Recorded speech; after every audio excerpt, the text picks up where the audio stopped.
We're going to start with a short presentation about the industry, what we see. Then we're going to move into the introduction of the panel, and then we have about 45 minutes of Q&A with an amazing panel, and they're going to also introduce themselves. But really look forward to this. If, of course, you have any questions at one point, maybe hold off and then ask them at the end so we can repeat the question and make that happen. First, this is happening because there's a bit of a global movement in the sustainability space, particularly in the events. And with that said, is things like the Olympics kind of being flagship to trying to be the greenest or the most sustainable ever. There's also a point there of quantifying what actually is the impact of individuals attending these events, and from that, using it as a point of contact to influence people to change practices, to change behaviors, to hopefully impact its brands and the ones promoting the events to be able to do better and reduce that impact. Moving onwards, we have a bit of what we call the high visibility of events and the growth that we're seeing. We're having a bit of a touch on that corporate scope 3 emissions. This is really important. As an event host, if you're hosting, let's say, an end-of-year party or you are hosting a conference, that contribution is part of that reporting emissions of the company. So as the event producer or the event organizer, you kind of have the opportunity to showcase to that corporate client your well-doing, meaning that you're doing the effort, that you have opportunity to communicate pre- and post-event about the initiatives that you're doing.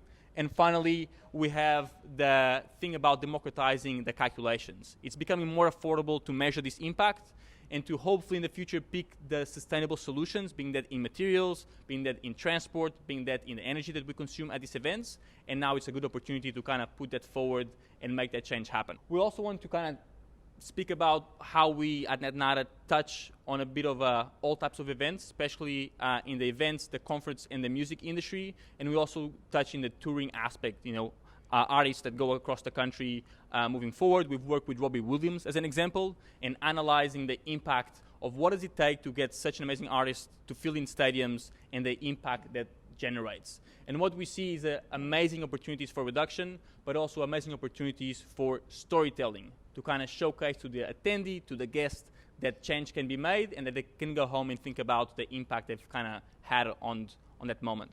If you're trying to pick a green venue, we're here at Hickson House and we're talking a bit about, what is this venue doing, but it's not always that easy. It's not always that easy to pick the materials, to find a place to host these events, so it takes time to kind of find the right locations and have that as part of the event planning. And on that, I want to touch on kind of one aspect as we all got here. We might have taken the train, we've walked, we've taken an Uber. The transportation piece to and from an event is very significant. Therefore, that communication piece to the attendees on how they get there is actually quite impactful in the overall impact of that event. And then finally is how do you actually get it done, right? In terms of what can you do as an event organizer, event producer, there's a bit of focus on the pre-planning, and we'll touch on that with the speakers, is when you're preparing to go to this event, organizing the event, what is the decision making, what are the stakeholders, what can be done before in terms of like picking the right suppliers, or after with waste diversion, or even trying to procure the right venue, as I mentioned. I also want to touch on particularly in the emissions piece, which normally helps you quantify the impact that you had. Of course, this falls outside the thing about reducing waste or avoiding plastics, but also something that you can report on to your corporate clients and to your attendees. It's really straightforward, but I want to highlight point number 2 in that slide, which is the estimation. We at NetNada offer the capability to kind of estimate those emissions before the event happens, which allows you to then go, where should I focus my energy? Because you might not have time or budget to do everything, but you can focus on what you can measure, and then you can reduce that. So an example, you might identify that energy is going to be a big component of your event. Let's have that conversation. Let's maybe like neutralize or offset the emissions coming from that event. And that's about all for the introduction. One thing as well is this is just kind of a bit of the output from that. But now I want to jump into the panel where we're going to actually contextualize, storytell what is happening on the field, what are the bad things, and there's a lot of bad things happening in terms of who's pushing in what not pushing the agenda, but also understanding, some of the good opportunities, some of what like bigger companies are doing, and some of potentially the reduction pathways that we'll find in the industry. So without further ado, I'm gonna pass to the first speaker. They can introduce themselves. I'm gonna hand you to Jessica, and then we can rotate the microphone. Do you wanna do a short introduction? Sure. Hi everyone, welcome. I'm so glad to see so many enthusiastic faces in this room. I'll get to that in a little bit. I'm not going to get ahead of myself. Let's just stick with the introduction, shall we? So my name's Jessica. I'm the Corporate Social Responsibility Manager at ICC Sydney.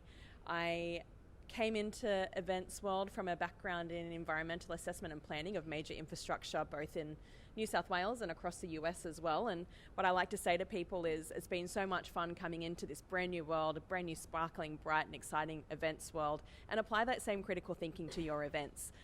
So that is my background and what I do. Shall I hand over? Yes, to Andrew. Andrew. Me. Hi everyone. Agree. Thanks for coming along and taking part in today. It's awesome.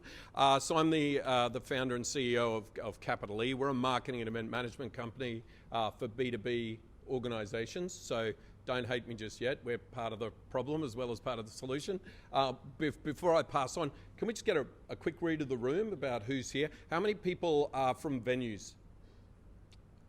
Oh, that's interesting. Oh, just yeah, you? just me. One at the back? And how many people are in event management on my side of the game? Awesome. From the sort of customer side, event managers from the customer side. Oh, you're allowed to put your hand up. We're not going to pick on you.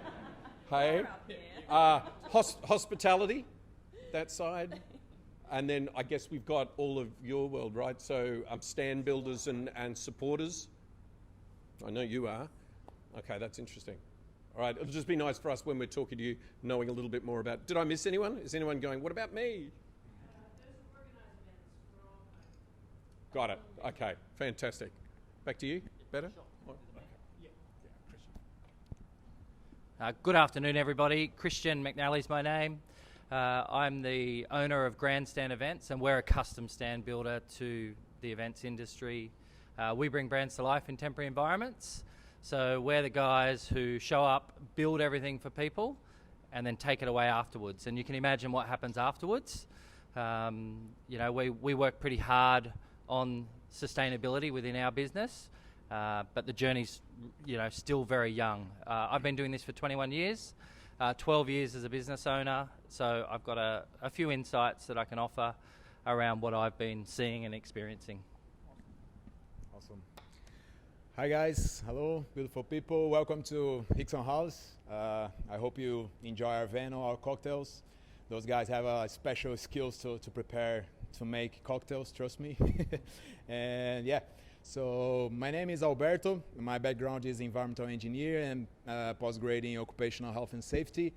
Since I landed here in Australia, I work for beverage and food industry. So it's been really fun. And yeah, I can introduce you about our missions, our processes, and about our challenges as well. Thanks. Thank you so much, and thanks for doing the read of the room. Appreciate it. We'll start off with the first question. It's going to be to you, Jess, and of course, if you want to bounce off that, feel free to do so. In what ways, you work at the SEC, you kind of deal with a lot of the corporates. What are some changes in expectations around sustainability that you've seen in the recent times, either they're good or bad, and you want to speak to that? Yeah, absolutely. All right, so I have only been with ICC Sydney now for a year and a half, but we have been running our sustainability and CSR program since the building opened in 2016. We launched our legacy program in 2017, and we've seen that grow and grow amongst the industry ever since then. And not just that, but we've also seen this almost avalanche effect of not just the major venues coming to the table and delivering these kinds of outcomes and solutions and tools for event organisers and clients and guests, but also ground up from the smaller venues like this one we're sitting in today, which is doing such incredible things in the sustainability space. And I think we can all agree, you know, in that post-COVID world where we all had time to sit down and reflect on what was important to us as individuals and to take stock of the world as it currently stands, I think we've bounced back from that with a higher expectations of not just ourselves, but also the businesses that we choose to do business with. And now there's this real groundswell of our clients asking us to align with their values and us having to meet that, instead of the other way around, us dragging people along for the journey. So I think that's really the conversational shift that we've seen. We're now getting those requests for hard data. No longer do people just want to show up and do the bare minimum and do that kind of greenwashing of, oh, we've got some compostable items. They want to know what that looked like in real time. They want to know what their sustainable procurement percentage look like, what their carbon footprint looks like, what their actual waste looks like in terms of ton and against waste streams. So now we're talking about hard data, because that hard data gives us that baseline from which we can improve in the future. And for me, what I see day to day, I think that's where the conversation is currently heading. And if I can take one more second away from that as well, is we're not just no longer talking about sustainability in a hard science point of view, but also a social impact point of view, and that real recognition that as a society we can't have sustainability without everyone at the table. So that equality, diversity, inclusion and belonging piece is also really starting to come to the fore when we're talking about sustainability. Awesome. Does anyone want to add to that? Yeah, straight off the cuff. Yeah. I will, if you don't mind. Yeah, I'll add to that, because what I would say is I think, Jess, you see a lot of really large-scale events. I'd probably go the other way and say that while I think individuals really want to make a difference and they want to change, and while we might have customers come to us and say, hey, talk to us about sustainability, when the rubber hits the road, a lot of them just want cheap, and they want it done for the cheapest that they can get it done. I saw your comments from the conversation the other day, and I know you can probably pick this up and run with it as well, but I think the individuals really want to do the right thing. They want to make a change, but when it gets down to it, unless it's something that the venue takes care of, it's a hard press sometimes to get them to take that next step to actually go for the slightly more expensive lanyards, or go because they're biodegradable or they come off a closed loop. You know what I mean? You are exactly right, and I am absolutely coming to this with the most positive rose-coloured glasses response ever, but that absolutely exists for me day to day as well. Do you still have people coming to ICC that you can't, do you just not let them come in if they're going to be destructive? Well, I think what we try and do is just have a baseline of environmental sustainability across the venue, so that even if someone comes in that has no interest in it, that at least we're doing the minimum that we can to make that event more sustainable. But absolutely, you're right. Sometimes we get people in the building that do not want to know. Yeah. I probably have one question for the panel. That wasn't me. Someone needs a new drink. My question is, how many of your jobs or customers that come through would you say are box ticking versus pushing the boundaries and making you challenge the way you do things? Percentage. Oh, look, I think that's a really interesting one, but I think the most important part of that conversation is the ones that aren't ticking the box, the ones that are there to do things in a genuine sense and make a real change and help and want to spin that dial. I think what we are starting to see, though, is that really motivated few are bringing along those ones that maybe were digging in the heels 5 years ago. So if we're looking at it from more of a positive point of view, I think that the people in this room have a real opportunity to lead the rest of the industry, and the more we do that, the more people will come on board, and hopefully we won't be having this conversation of, you know, that 10, 20% that are disinterested. We'll get to the point where everyone in the room is interested. Oh, just the pressure is building, and that's, don't get me wrong, it's not doom and gloom. I'm actually really excited about the wave building, because there is now for the first time those that are and those that aren't, whereas before there was the outliers that were doing this stuff. Whereas, my answer to that question is a very small percentage of our clients are actually doing it because they're mandated to do it. In most of them are doing it because it is a bit of a box ticking exercise. We've got one, and I don't mind calling out Monday.com, who are exceptional. The amount of work that we had to do in reporting back to them on the impact of their event was incredible. Like my team had to jump through lots of hoops, but I would say there's a huge population of people that doesn't even jump up. I mean, we have a slide in there that talks about what we do when we do our pitch to them, and a lot of the times they sit back and go, "Oh, great, hadn't thought about that." You're like, really? You haven't thought about that at this stage in the game? But I'm an optimist too. I think that we're building towards that gathering wave is what we all are looking for, and the more we do it, the more we're going to get back to that in a second. So. Awesome. Do you want to add anything to that from your side? No. Yeah. Well, we're going to go to Alberto here and maybe talk about, we're sitting at a venue who's went above and beyond in terms of, a specific niche inside the event industry, and maybe talk about your challenges, how you got there, and maybe some of the processes that you've actually managed to change. Yes, absolutely. I can share about my challenge as a professional. Like, for example, I think we have two main challenges in parallel, in the parallel. The first one is measure our emissions, quantify our emissions. That's why NetNada has a really, really important work with us, and we're working close. And then we can visualize our critical points, first of all.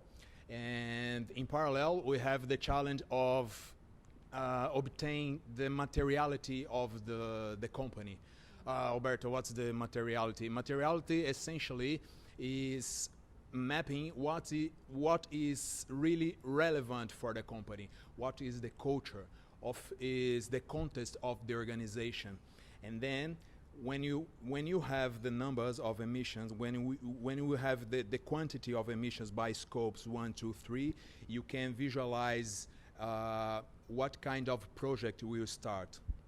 For example, here on scope 1, we have a really very small represent of our emissions, because the main equipment at the distillery is electric. So we have, I think, 0.17 tons of CO2 equivalent. It's really, really, really small emissions. So, in the other hand, our emission of scope 2, for example, we have 63% of our emissions. So it's really representative because our equipment is electric, and then we need to work on it.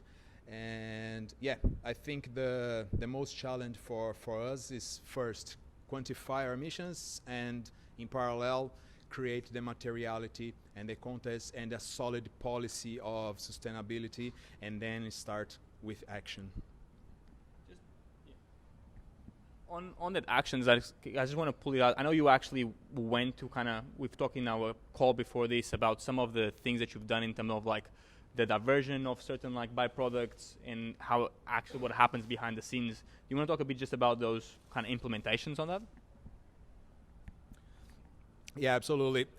When we start like our SDGs projects, for example, Sustainable Development Goals project, we need to identify first the critical points and then start act on it.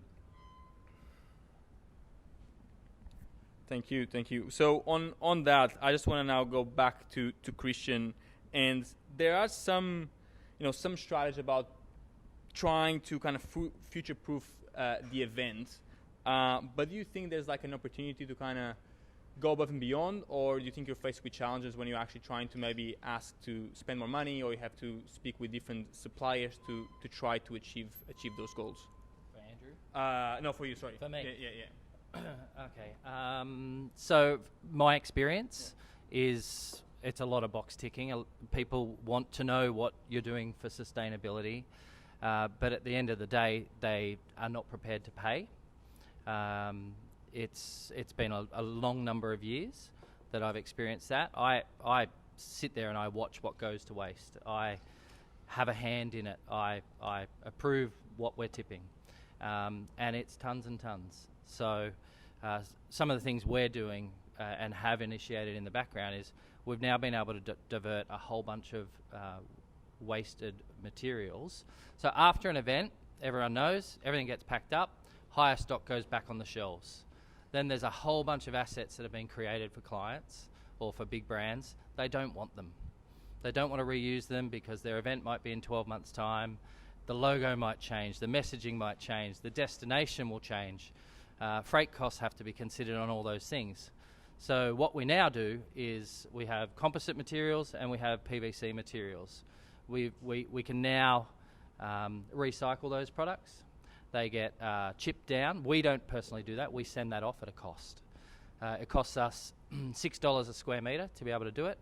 And we now on-charge that to all our customers. And it's built into the pricing for all our panels, which is a huge initiative. But the composite panels and the PVC panels get crushed, they get milled, and they turn into fine fibres, and they get sent off for processing.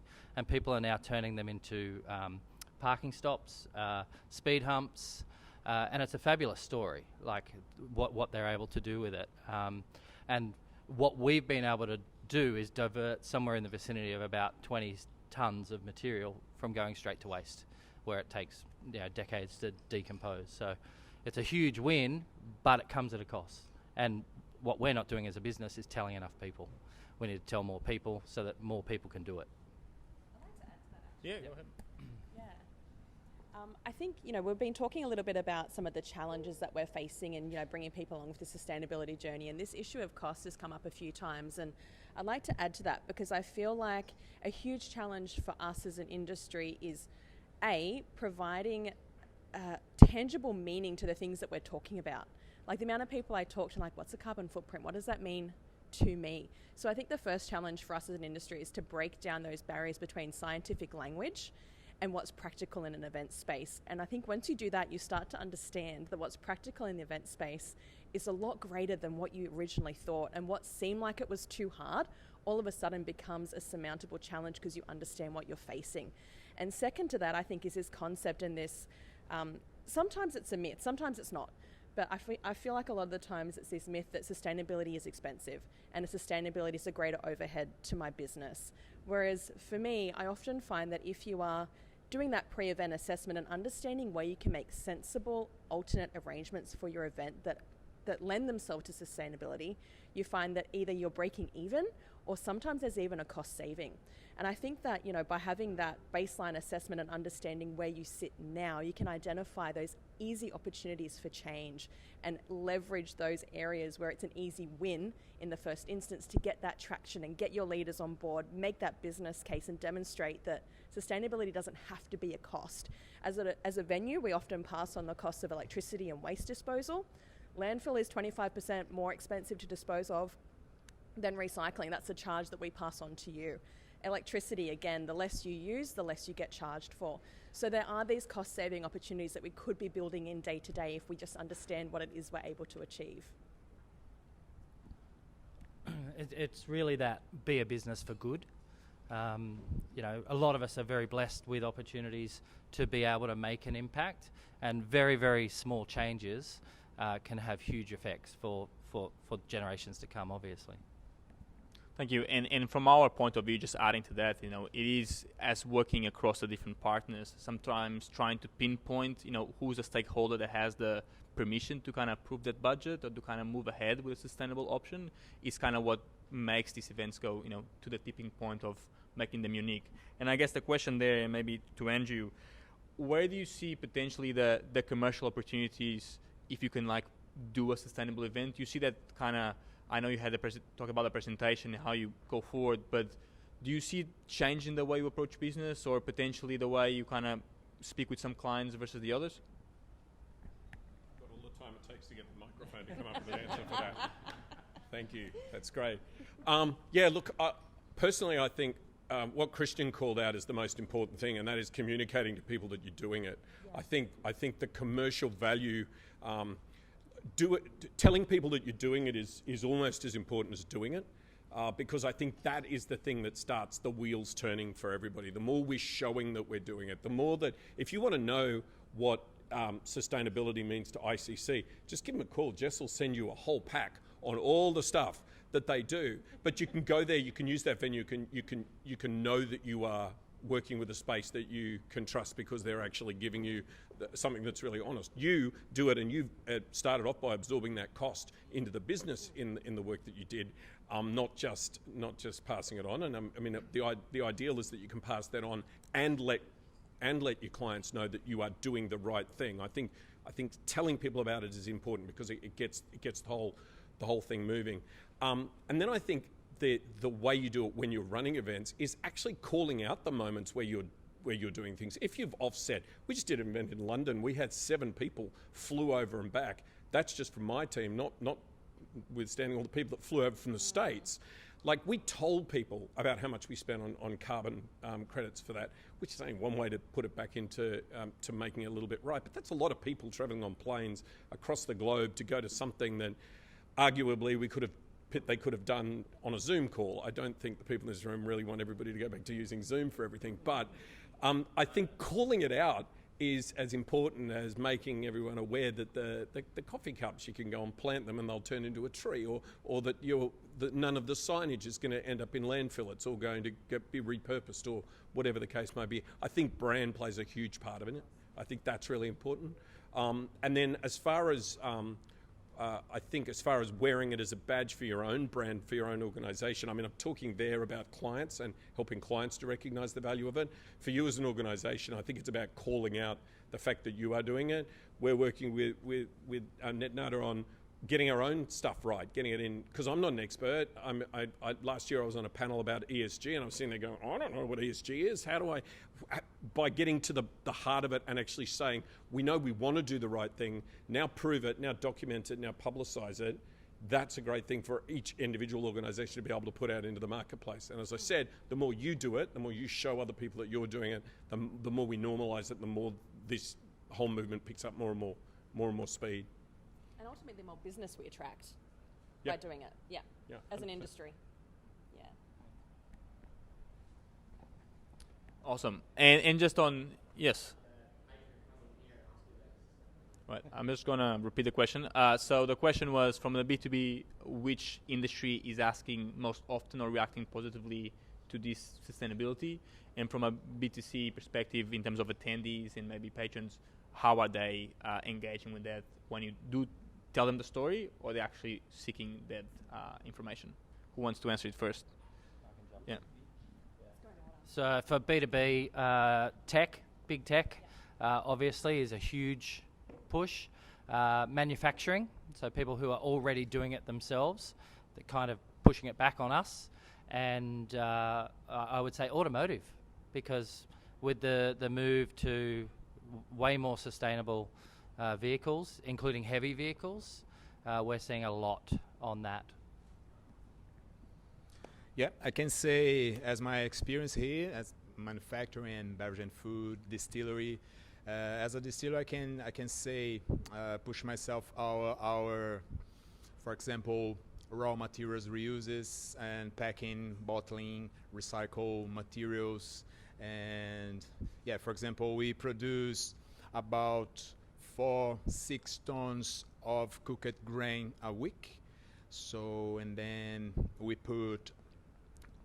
have like a magic farmers as a partner and pick up the grains every week to feed the cattle.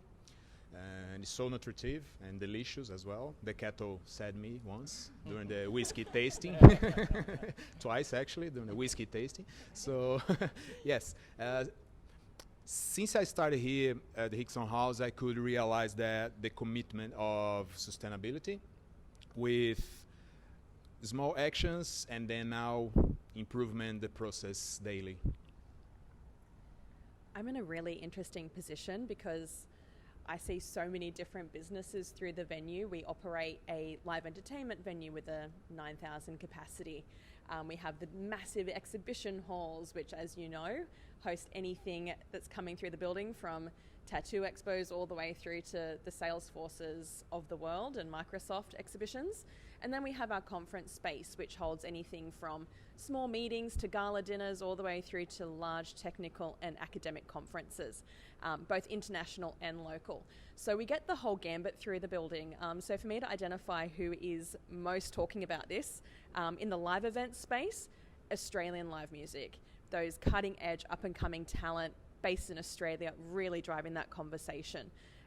We've recently had some fabulous artists come through and activate more sustainability initiatives on their rider as part of the event. So coming in saying, we want sustainable food, we want a menu front of house that is, vegetarian, we want to see what the waste looks like from the event. So they're driving in that space. In the exhibition space, absolutely tech is really up there, followed by some of those more targeted environmental exhibitions like electric car and those kind of fun ones that really have that environmental focus. And then in that conference and business event space, the international clients are looking for this in a way that it's astronomical. We're now looking at an industry in that business international event space where as a city, we're having to come together to offer ourselves a sustainable destination collectively, because we simply will stop attracting international business events without that qualification. City of Sydney just put forward Sustainable Destinations Index application. We came in number 29, which is just as well, because we're hearing reports out of studies in the EU that are demonstrating that international business events are starting to look at not doing business with any city that it sits below 30 on that index. So that conversation in that space is astronomically huge and incredibly important to that market. And then yes, a lot of the academics and technical business events and conferences are also really seeking this because it's a huge part of their conversation in their boards and to their, cohort as well. And it's of great importance to them in the medical field, health and elderly care, all the way through to, we've got the Global Nature Positive Summit coming in October, which obviously sustainability and partnering with ICC Sydney was at the forefront of their decision making. And I don't know, is my answer. I really don't, because nearly all of my clients are tech, and they all seem to be pretty keen on it. I would say, as I said before, there's definitely a population there that really get it, and then there's a population that you mentioned sort of equity when you spoke previously about, it's the same thing when you point out to them that they have another manel, just white men standing up in front of people, and you go, did you think that maybe you should look for some diversity? And they go, oh yeah, okay. Yeah. So they don't necessarily think about it. Others are maniacal about it. What I thought was interesting, last year at the B2B Marketing Leaders Forum, I asked the crowd who owns ESG, like do you as marketers and people in the marketing space, whether you're events folks, do you think you own the ESG agenda in your organisation? Half the room put their hands up. So they believe that they're the bastions for this change, or the agents of this change. So I find that fascinating, that for a lot of organisations, it's the marketers and the event managers and the people doing this stuff that are actually carrying the torch for the change across their organisation. Just think that's fascinating. That is interesting. I have more questions here, but does anyone has any other questions to follow Loki's question? Yes. So just repeating the question is, in terms of procurement policies and sustainability policies from the public sector in that tendering procurement, does it translate back to your industry when you're putting yourself forward, or when a client is engaging with you? Christian, do you want to I'm really sorry, but procurement, it's important, and then it gets lost in translation. It really does.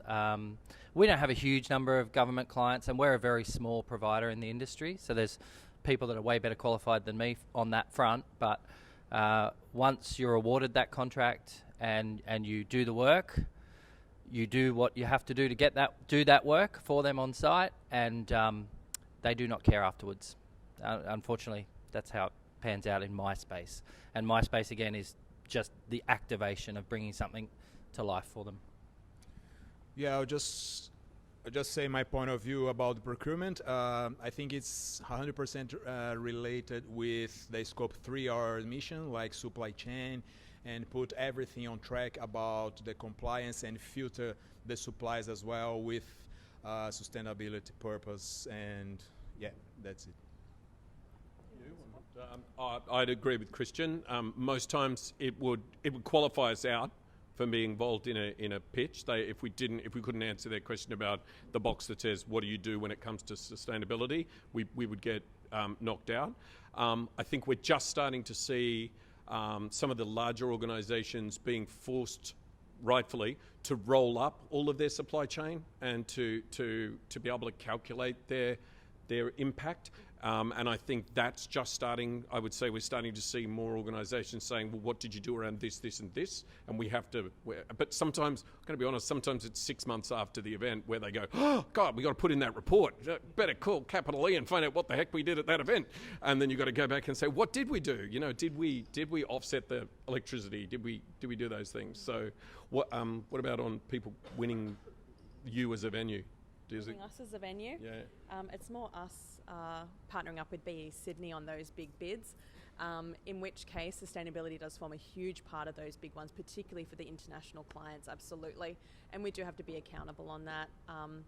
So yeah, we're pretty across our sustainable procurement at ICC Sydney. We have a target of 85% sustainable procurement, demonstrating that those suppliers have sustainability credentials, and we allow that extra buffer to make sure that we can supply the goods that we need at short notice when we need to. But yeah, absolutely, it's something that translates through the entire business. Are the boys just too cynical? Are we just too cynical, or is it it is turning, right?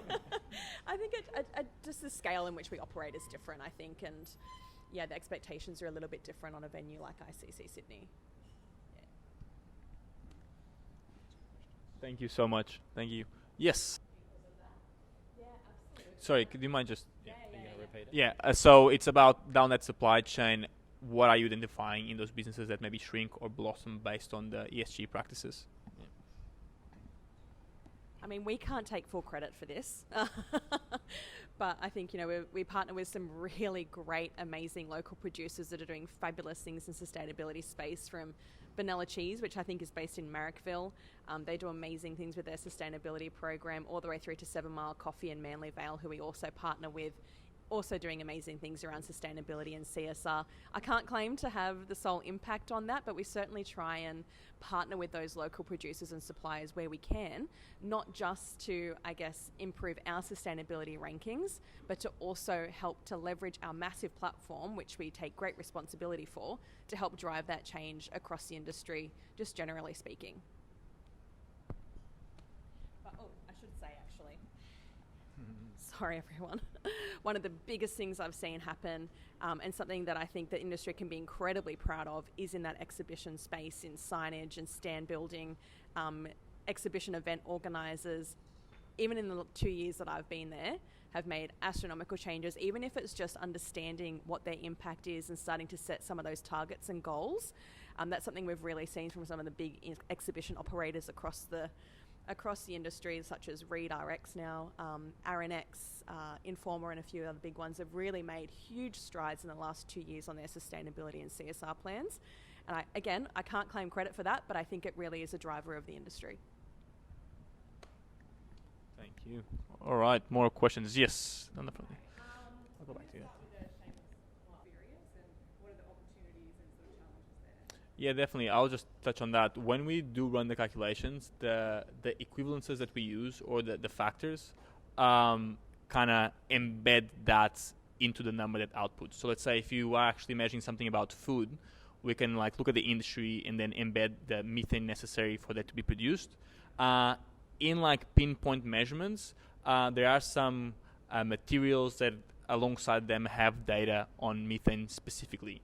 And finally, on waste diversion, especially food waste, there's really good insights on that methane component, especially if we manage to get it out of landfill, where is it going to compost, and so forth.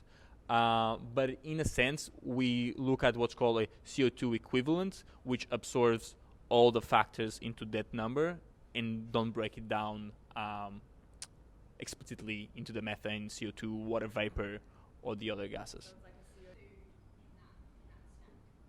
Awesome. So the question is, in terms of contribution to an event total emissions, where does food land? So like I said, transportation is a big one. So it really brings the point about pre-event communications.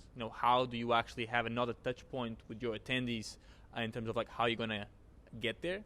And then we normally have transportation. We have energy, depending on the venue, of course, if they actually procure renewable energies or not. And then you have potentially food, depending on the venue. I say depending is, if you like a Robbie Williams concert, energy will be very high in transportation, but that not might be, a lot of food per attendee. Where if you look at like a conference and maybe like, a lunch and learn or like a whole day strategy session at the ICC, in a board meeting, that food will be very relevant. But I'll pass on to maybe anyone who wants to contribute or yeah.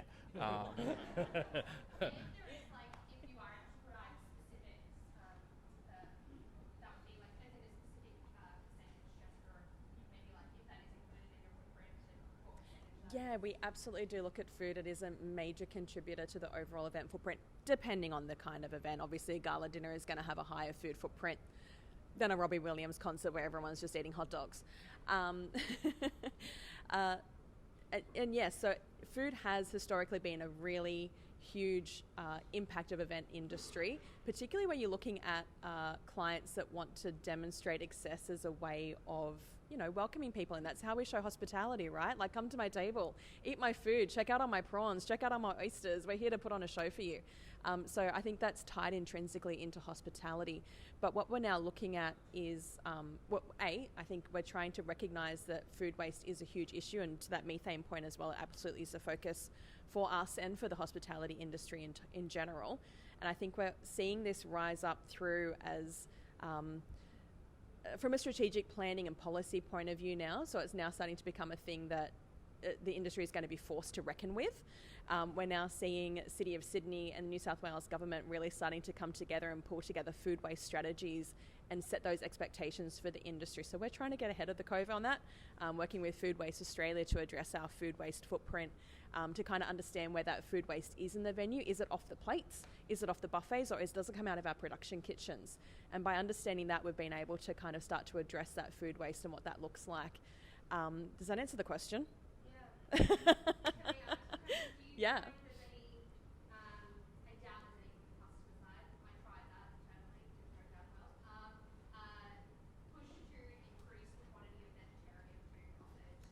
So that was...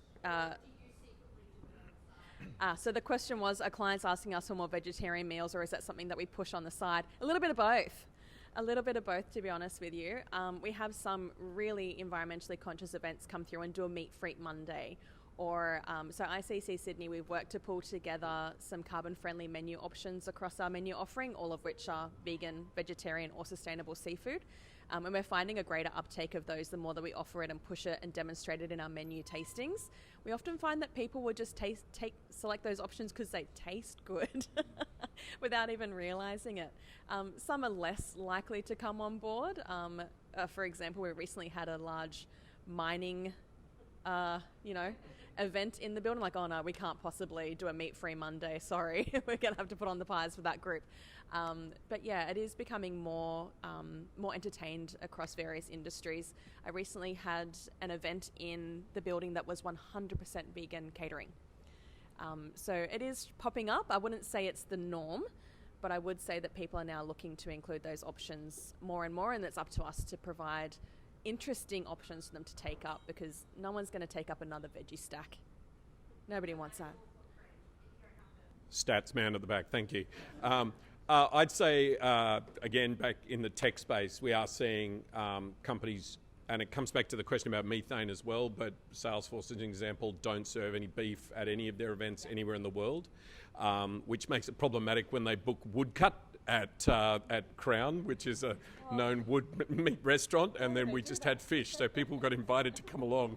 So you've got to think about what the experience is for your attendees when they rock up to woodcut and they get the fish and the cauliflower, which was lovely. But and the other thing that we're seeing, everyone knows the tech space has taken some real hits when it comes to budgets. We have had some people that think it's a great way to save some of their budget by just catering 75% of the audience that they're expecting to get there, so they have no wastage at the end of the day. Not because it's going to cut down their budget, but that's happened a couple of times as well. Is the interesting thing about food waste, I think, and a huge part of the challenge is, as a venue, and maybe you're the same. Your catering package is your catering package, right? And when you budget for 150 head, that's what you've paid for. That's what you've paid me for. So oftentimes there's no onus on the venue to have a look at how to address food waste because they've got your money, right? So it really has to be at that culture of we want to reduce our carbon footprint, particularly regarding food, to shift the dial on that. so that we're having those conversations with clients during the event planning stage of, do you really think you need 6 courses for this group? Maybe only 3 will be fine. And having those conversations around how about instead of just piling all the food out on the table in the first instance, we do a replenishment service, which is what we're moving towards at ICC Sydney, where, like I said, instead of having mountains of food out on the table, we just put it back when the plate's empty so that people can help themselves to that buffet and it's fresh. But at the same time, we're withholding that food that's not going to be served so that it can go to the charity at the end of the day. Because that's another huge issue for us. We'd love to be able to divert all leftover food to charity groups, but food safety regulations means that we can't unless that's held back from service and kept hygienic. So having those conversations with the client pre-event helps us to move the dial on that, but it absolutely has to be a motivation of the venue and a motivation of the client to move the dial on that, because otherwise there's not really a whole lot of, there's no financial outcome otherwise. Yeah, because even though my daily routine is into industrial environment, I think we are entirely connected with hospitality area, because everything starts there with our distillery, for example. And yeah, in this case, unfortunately, we have no planning for reuses the food. That's the most problem in the venues. And I think the challenge is, absolutely, I agree, is engagement and put everyone on this group like on track about the culture, about the motivation to avoid waste, and yeah.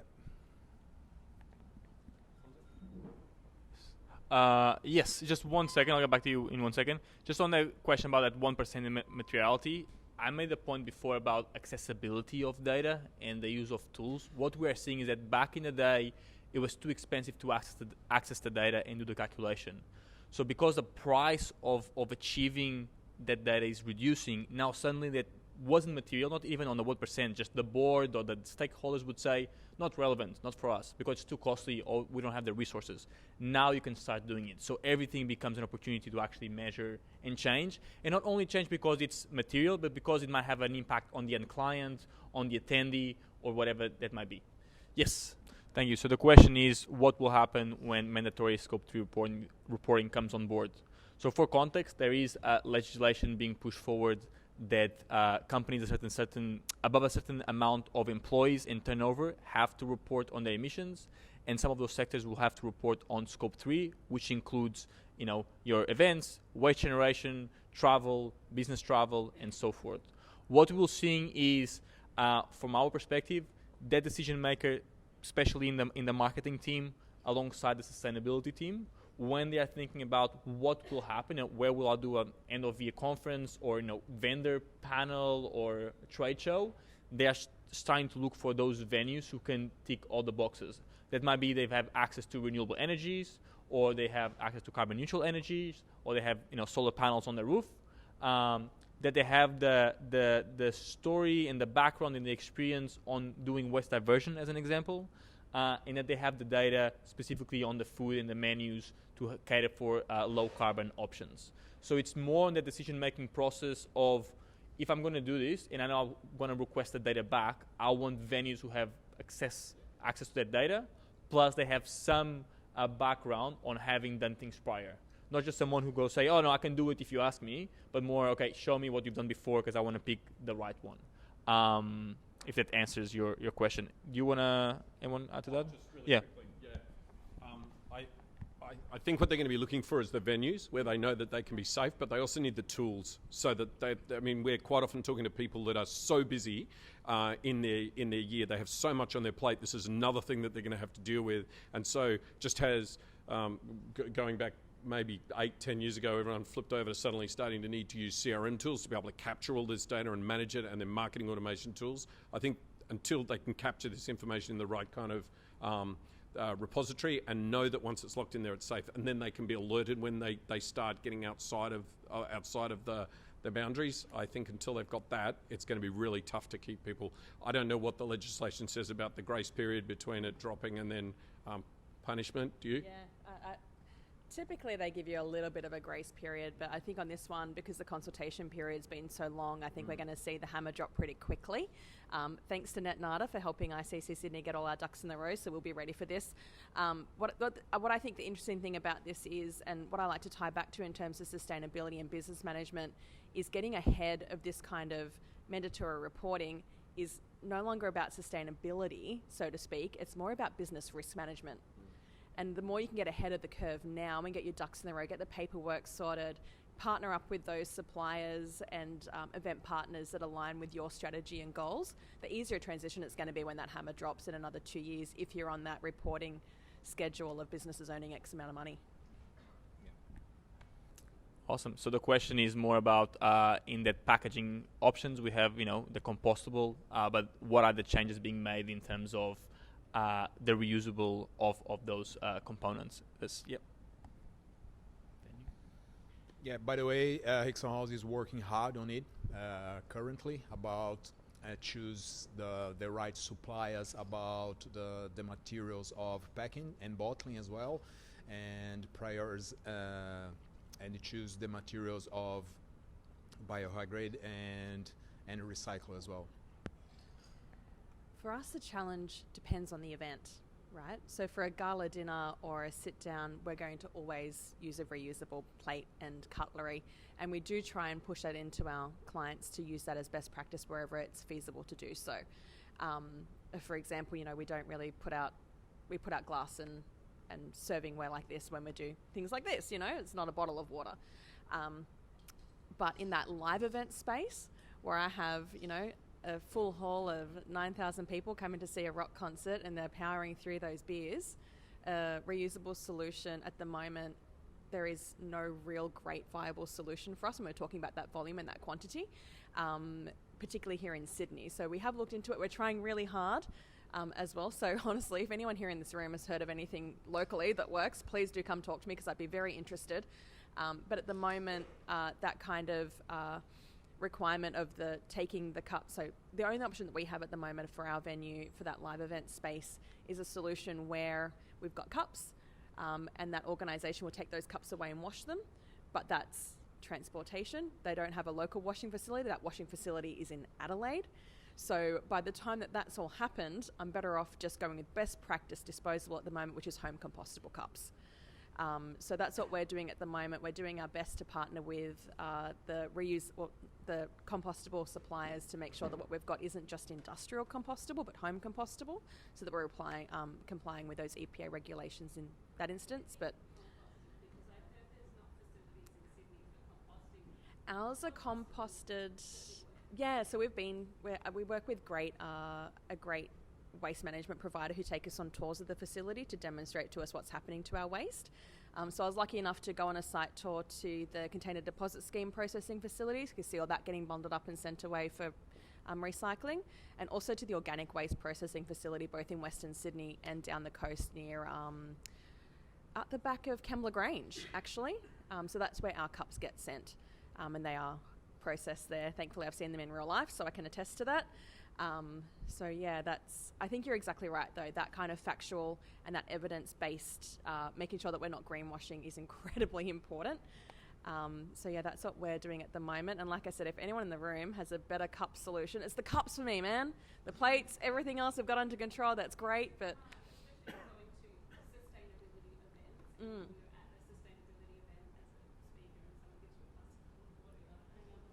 Oh yeah, no it is, it's really challenging. And the other huge challenge for us as well is the food safety regulations. We can't just have people come and handing over their dirty cup that they've just used from home, because if they get sick from that, that's on us. So there's this kind of balancing act there between hygiene, reusable, making sure that carbon footprint makes sense when we're doing reusable. So it's not just for look and show, but it's actually doing something material. Yeah, it's absolutely, the cups are a huge challenge, man. I can't get past it. They drive me crazy. Can you do 100,000 cups in an hour? Oh. Okay, all right. Come talk to me. That's the deal he came to close today, Yeah, isn't it? there we go. That's fantastic. I was going to add something, Jess. Splendour in the grass did that initiative where I think they added $1 to your cost of your drink, but you collected the cups and you got your $1 back, and people ran around trying to collect these things because obviously the audience loved saving some money. So I don't know whether that was just so they could put it in the right bins to recycle, or whether they actually had a washing facility on site. But that's perhaps somewhere you guys could go, is to look into that. The festivals are an interesting one because you have more space and time. And they do, I love working with the festivals. They do some amazing things, as you would know. And they do rely on the punters to go and, like you said, collect the cups and wash them. But in a festival situation, you've got 12 hours. In a live event situation, you've got 1.5 hours, and you've got to get back to the show. So the challenges are just a little bit different. But I'm absolutely always looking for a solution.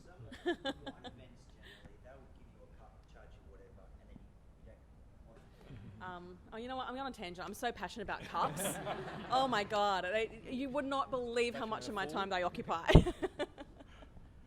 Well, I was just going to add, there's nothing that, you mentioned the live event versus the festival event, 1.5 hours. There's nothing that says ICC has to turn those cups around in 1.5 hours or 30 minutes.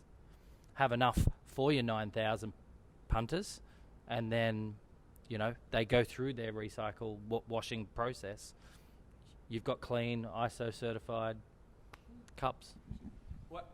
What I'd probably say is what I was saying before about saying what you're doing. Call it out. Like if you're going to events where you're talking about sustainability and they're giving you bottled water, call it out. You don't have to sink the boot into people, but call out the clangers as well as the wins, because I think every time we talk about it, we had a client that ordered sustainable cardboard pens, and we were like, good on them, that's fantastic, what a great thing to do. And they arrived in a box, and we opened the box, and there was one big plastic bag, and then inside that was like 50 plastic bags, and then inside the 50 plastic bags was each pen wrapped in plastic, and then there was cardboard. The middle of it was cardboard, both ends were plastic, and we were like, what was that about? Like, they did try their hardest, but at the end of the day, they could have bought plastic pens and done more or less damage to the environment. So I think if you call it out, you don't have to be nasty about it. You can just say, hey, check this out. It gets the conversation going, and we keep it up, keep the balloon in the air.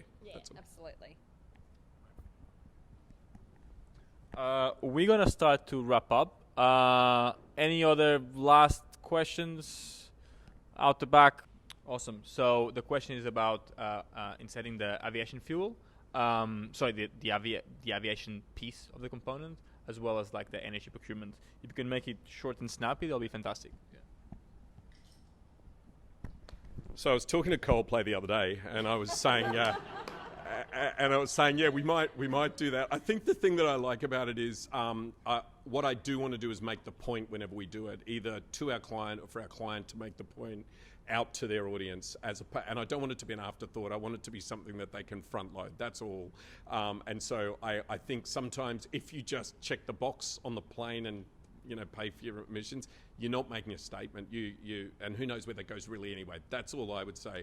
I'd like to talk about that a little bit more. So. Okay, renewable energy. We have a massive solar array. It's a 500 megawatt hour solar array that powers about 5% of our building. Our building is 3 city blocks for context and has up to 5 floors. We also purchase in an additional 20% renewable energy from the grid, so we're operating on around 25% renewable energy at ICC Sydney. And the next logical step for us is a PPA, but we'll see where that takes us when that energy contract is up for renewal. All right, that's going to be it. It's been a very nice hour. Thank you so much for all the questions. Let's round up applause for the speakers in the panel.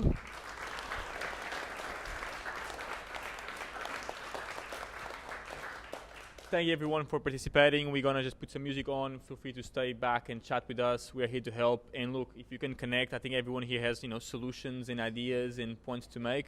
And thank you so much for being part of Climate Action Week Sydney, and look forward to seeing you again. Thank you.